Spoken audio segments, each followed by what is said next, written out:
Sa Marijo man. Ano nga? Ano sa Marijo? Siyempre, kasi ako dati, sideline ko eh.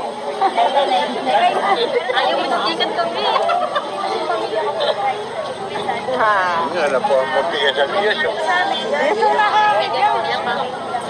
Ayan, ako sunakarin.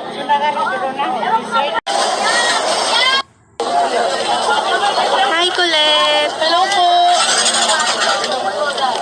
Sarap naman ang ano? Buko. Ayan po yun. Ito kalabasa? Gusto mo? Wala ka naman. Eh, di kalulon.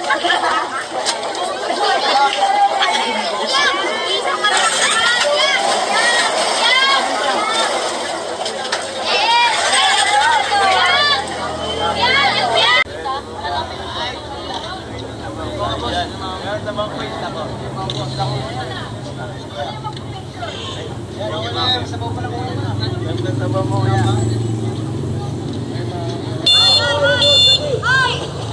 Bakit kayo nagkaano sa oras? Balik! Ate, kumain ka na. Sige, sige. Sakay mo. Ay! Ate, kumain ka. Dali ka. Hindi ka kumain ka na. Dito.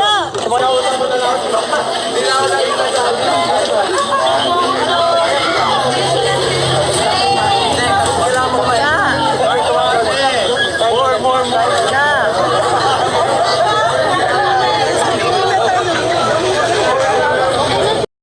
Hi guys! Welcome back to my channel. So ito na nga ang ano ba to? Yung sinut ni na Fiang sa palengke.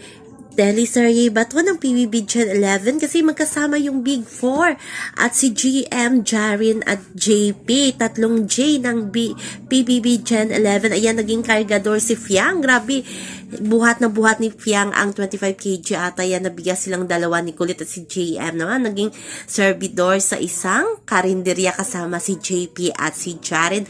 At ang astig ni Fiang, nag-drive ng motor or tricycle. Grabe talaga. As in, bagay na bagay talaga kay Fiang. As in, grabe yung talaga sa acting talaga hindi papahuli itong si Fiang at si GM.